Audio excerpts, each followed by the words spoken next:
Welcome to the Slop Farm. Enjoy the video. You need to start now. Confirm your Android model and launcher because steps vary.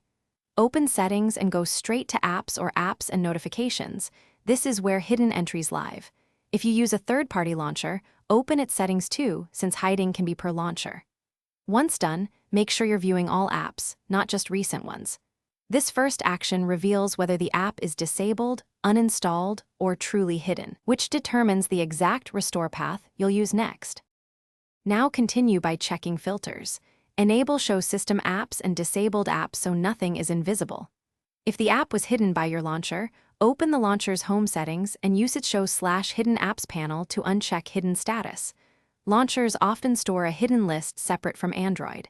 If it's disabled, tap App Info and choose Enable. If uninstalled, open Play Store and reinstall. Once restored, force close the launcher or reboot to ensure icons reappear, and permissions prompt when necessary. Finish by rebooting the phone to refresh the home screen and app drawer. This often forces restored apps to appear. Make sure you open App Info and grant any required permissions, then set the app as default for intents if needed. If the icon still doesn't show, clear the launcher cache or reset launcher preferences, which restores default visibility without wiping app data.